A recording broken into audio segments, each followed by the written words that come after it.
हो जाएंगे, तो ये हो जाएगा, केवल ज्ञान आ जाएगा, सिद्धत्व प्रकट हो जाएगा। अरे आपको नहीं सुना रहा हूँ, मुझे तो ये नित्योदय की महिमा गाना है। आपको पसंद आने लगी उसका मजा आप लो, सबको पसंद आने लग जाएगी, वे उसका मजा लेंगे। मुझे पसंद आई तो मैं उसके मजे में आनंदित रहता हूँ।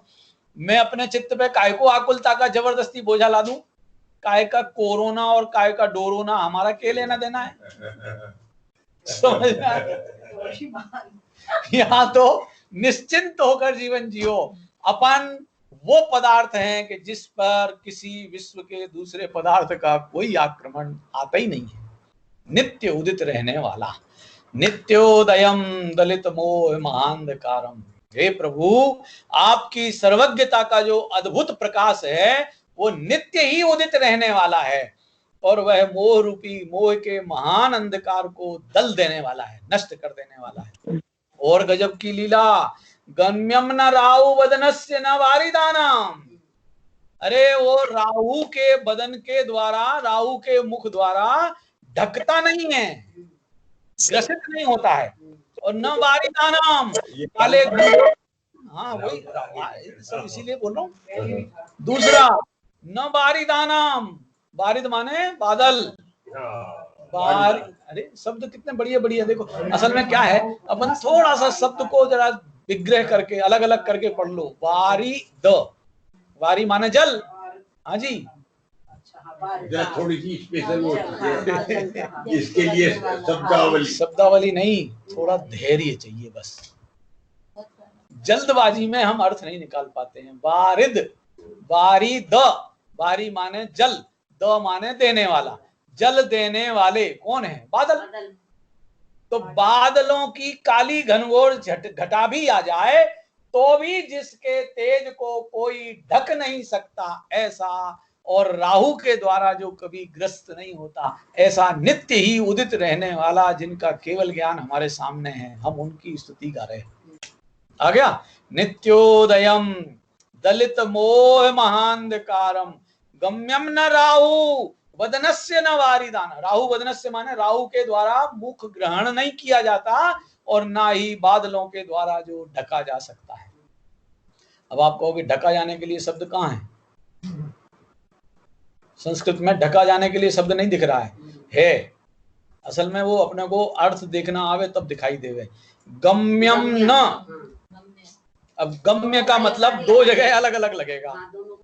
राहु के द्वारा ग्रसित किए जाने लायक नहीं है, इसमें भी गम्यम न, ग्रसित किए जाने लायक नहीं है, और न वारिदानाम, और ना ही वारिदों के गम्य है। न वारिद माने बादलों के द्वारा ढका जाने लायक है। हाँ जी, शब्दों के अर्थ निकालने में भी बड़े मजे हैं भाई साहब। मैं बड़े गौर से ध्यान कर रहा हूँ इस बात को। एक एक शब्द अपरंपार महिमा दिए हुए। भक्तामर स्तोत्र है, महासंस्कृतज्ञ विद्वान है, कोई छोटे मोटे नहीं भाई साहब। एक अकेले जल के लिए भी पूरे भक्तामर में कम से कम 10 शब्द मिलेंगे। चंद्रमा के 50 शब्द मिलेंगे, शशि, और पता नहीं अभी और नाम आएंगे। सर्वरिषु रात्रि, सर्वरिषु शशि, वहां शशि आया, कहीं चंद्र आता है, कहीं कुछ नाम आता है, कितने कितने नाम। यदि कोई, ये अमरकोश नाम का एक ग्रंथ है हमारे संस्कृत साहित्य में, अमरकोश, उसका काम क्या है, एक शब्द के पर्यायवाची 10-10 शब्द बता दो। खुले में है, 10-10, हाँ है, सब खुले हुए हैं, बहुत स्पष्ट हैं। हम लोगों को अमरकोश रटाया जाता था। ये अमरकोश में क्या होता था, जैसे पृथ्वी है ना, इसके लिए कई शब्द आते हैं, धरा, धरित्री, धरणी, छोणी, ज्या, और बाकी का आगे छंद भूल भाल गया, मतलब कम से कम 30 अक्षर हैं पृथ्वी के नाम पर्यायवाची। पृथ्वी को धरा भी नाम आता है। अब जिन्हें ये छंद लिखना होते हैं ना, इन्हें ये शब्दों की ऐसी मात्राओं का ख्याल देखना होता है, तो उस हिसाब से वो शब्द चढ़ देते हैं। 5-5 तो हिंदी वालों के हैं, यहाँ तो संस्कृत में जाओ अमरकोश में तो 40-40, 50-50 अक्षर एक एक शब्द के लिए पर्यायवाची मिल जाते हैं। ये साहित्यकार लोग ऐसे ही साहित्य की सृजन करते हैं, अलग अलग शब्द दे करके। क्या होता है कि जो नवीन हैं उनको, नवीन श्रोता हैं उनको भी उन शब्दों का अर्थ मालूम होता रहता है, और जो पुराने अभ्यासी हैं उनको उनके ज्ञान गरिमा का महत्व पता चलता है। अरे यार क्या गजब का ज्ञान है, इनका तो ज्ञान कितना अद्भुत है। इसके अलावा एक और बात है, छंद अनुरोध से तो देना ही पड़ते हैं, इसीलिए छंदों को, शब्दों को इधर उधर कई जगह क्या है, देखो एक अपन ने 7 नए सुने, नईगम संग्रह व्यवहार ऋजु सूत्र शब्द समविरूढ़ एवं भूता नया, नाम सुने? इनमें शब्द नए है ना, एक नईगम संग्रह व्यवहार ऋजु सूत्र शब्द। उस शब्द नए में क्या होता है मालूम? एक आदमी के लिए 3 अक्षर है। हाँ जी, और तीनों अक्षरों में वे पुल्लिंग, स्त्रीलिंग और नपुंसक लिंग हैं वो तीनों अक्षर आदमी के लिए। मनुष्य इंद्र के लिए है, इंद्र, शक्र और पुरंदर। इंद्र पुल्लिंगी शब्द है जबकि वो पुरुष के लिए ही है। शक्र स्त्रीलिंगी शब्द है, और मेरे ख्याल स्त्रीलिंगी है या कौन सा तीसरा, पुरंदर है। पुरंदर। ये शब्दों के अलग अलग लिंग हैं भाई साहब, एक ही व्यक्ति के लिए इशारा कर रहे और तीनों के अलग अलग अर्थ निकल रहे हैं। इंद्र का मतलब होता है जो ईंधन क्रिया करता रहता है, शक्र का मतलब होता है जो ऑर्डर चलाता है, और पुरंदर का मतलब जो दुष्टों को दंड देता है। अब एक के लिए है ये तीनों नाम, इंद्र, शक्र, पुरंदर। अब आप ये देखो, ये शब्द नए में ही ये लिंग और भाषा इत्यादि के प्रयोग से उसके अर्थ अलग अलग महिमा और गजब लीलाएं भाई साहब। नयों का प्रकरण देखो तो अलग अलग अर्थ निकलेंगे। शब्दों की रचना हाँ, उनके कामों से भी हो गई। हाँ, सब ऐसे ही खेल है, अलग अलग। और देखो बताता हूँ, ये जो एवं भूत, समभिरूढ़ और एवं भूत नए हैं लास्ट वाले, इनमें अलग प्रक्रिया है। पूजा करने वाला जब पूजा करता है तब पुजारी है, बाकी टाइम पे दुकानदार भी हो सकता है। एक दफा हो रहा है, बाकी टाइम पे और कोई काम करने वाला भी हो सकता है, इंजीनियर भी हो सकता है। क्यों इंजीनियर पूजा नहीं कर सकता? हाँ जी, नहीं मैं कह रहा हूँ ये बात पहले भी आई, ये नयों में है ये सब व्यवस्था।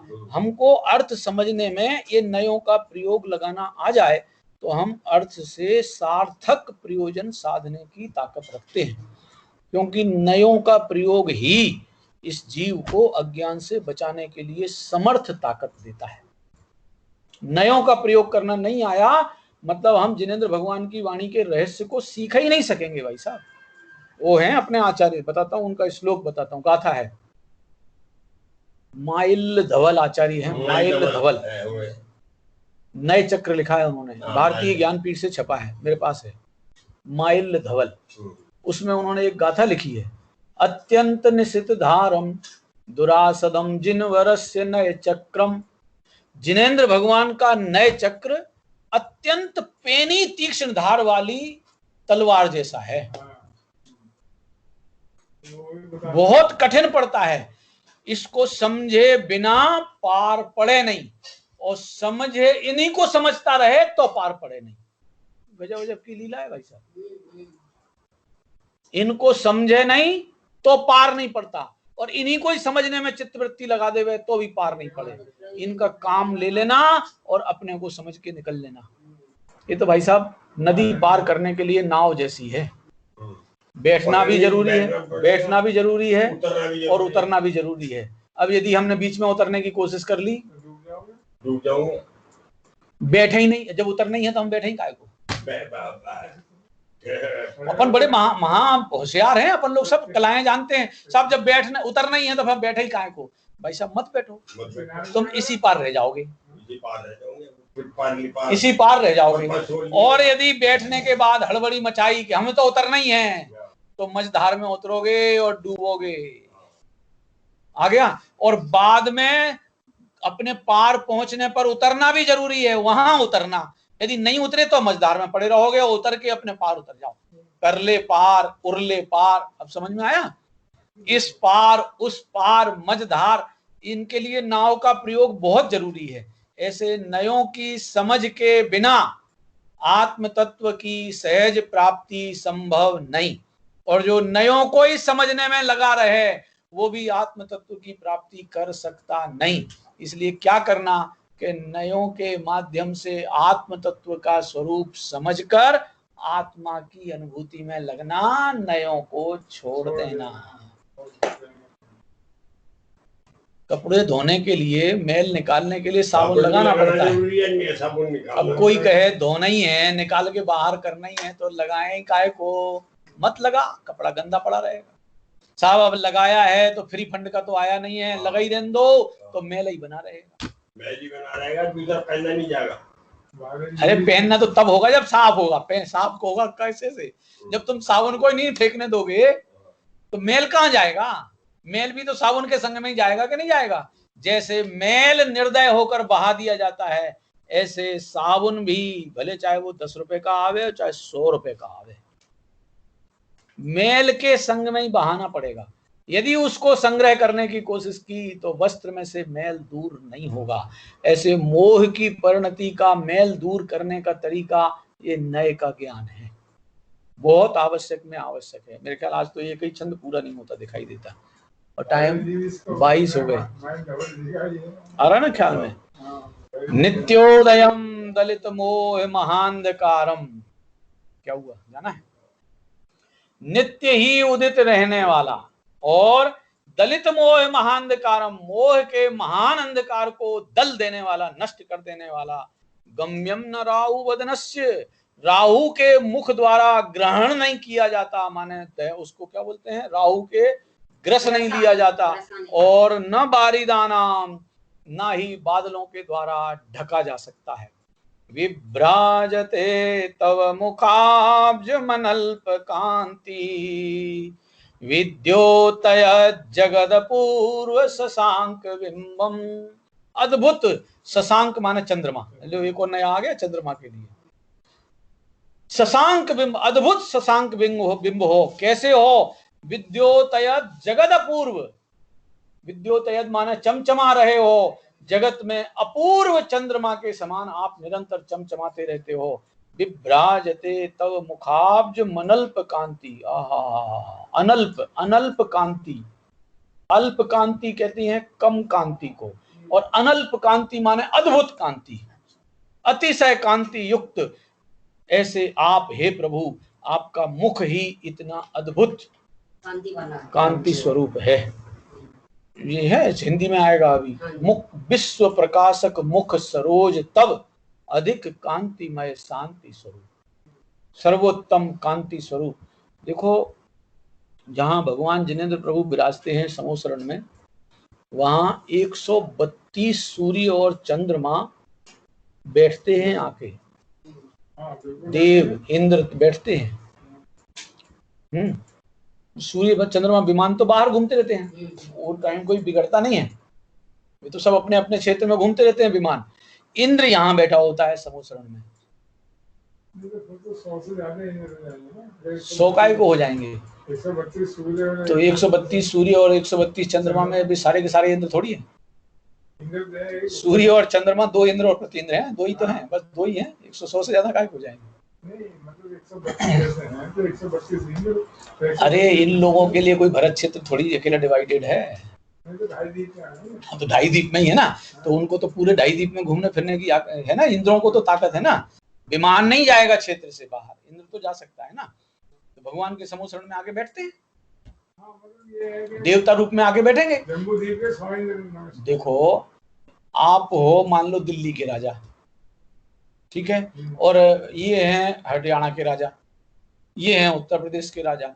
अब दिल्ली के राजा को अटेंड किया जाएगा या हरियाणा के राजा को अटेंड किया जाएगा, तो बाकी के राजा रहेंगे कि नहीं रहेंगे? राजा तो रहेंगे, मगर उनका राज्य गौण रहेगा, मुख्य इनका रहेगा।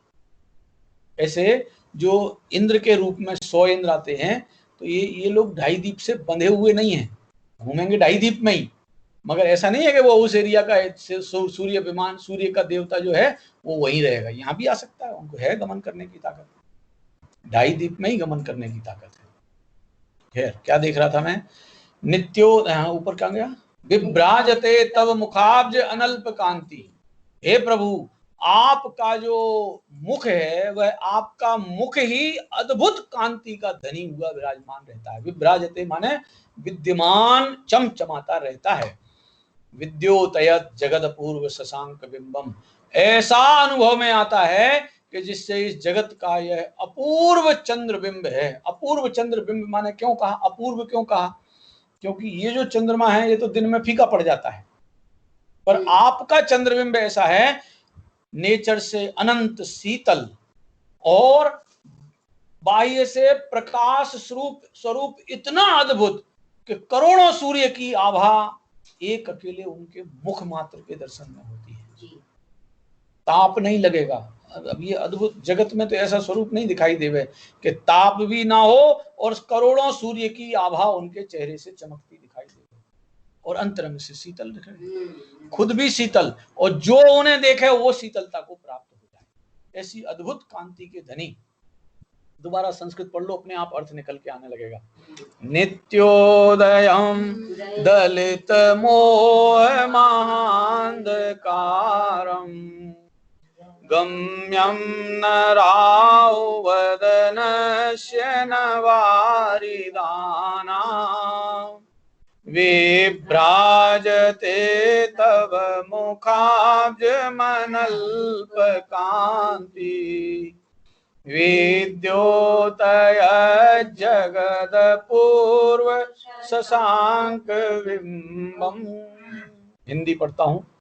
मोह महातम दलने वाला सदा उदित रहने वाला राउन बादल से दवता पर सदा स्वच्छ रहने वाला विश्व प्रकाशक मुख सरोज तब अधिक कांतिमय शांति स्वरूप है अपूर्व जग का शशि मंडल जगत शिरोमणि शिव का भूप। देखो एक ही छंद में सूर्य की उपमा भी दे रहे और चंद्रमा की भी उपमा दे रहे।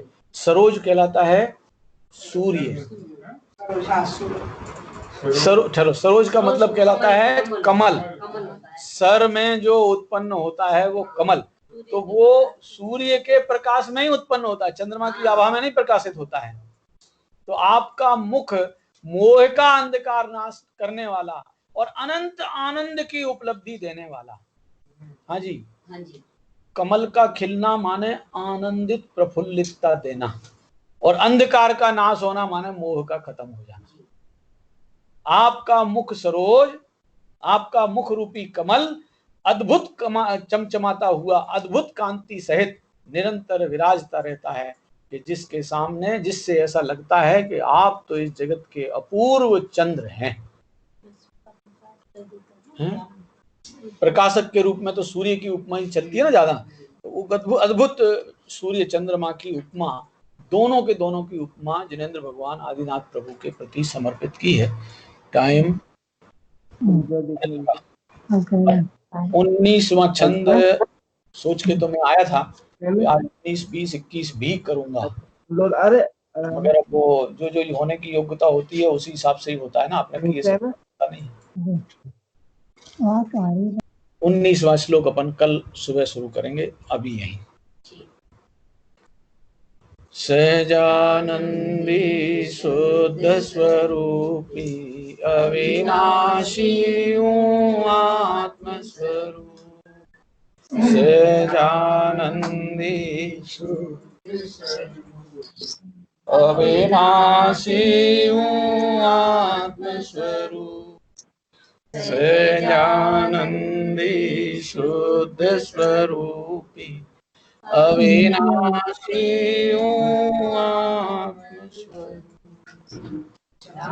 जवानी के ज्ञान ते सूझे लोकारो सोवाणी मस्तक नमो सदा देते हूँ।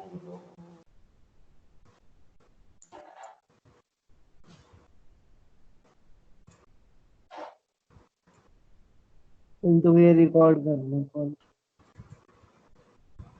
लिखा है मृणाल रिकॉर्डिंग कॉल लिखा है लाल डॉट दिख रही है लिखा है मृणाल इज रिकॉर्डिंग कॉल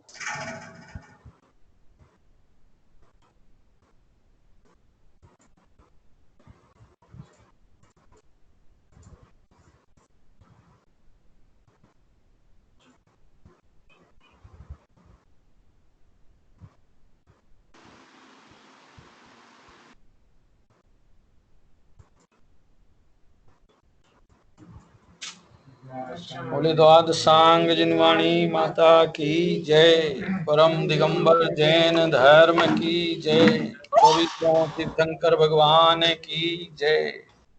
सभी को जय जिनेन्द्र। जय जिनेन्द्र जय जिनेन्द्र। राकेश जी अच्छा है कल आवाज है। जय जिन पंडित जी। जय जिनेन्द्र जय जिनेन्द्र भगवान जय जिनेन्द्र। जय जय राकेश जी। जय जिनेन्द्र प्रभु जय जिनेन्द्र। सभी को जय जिनेन्द्र। प्रभु जी स्वामी जी का जो आपने भजन सुनाया था हाँ वो उसको कल जरा एक्सप्लेन कर देना अच्छा है जरा।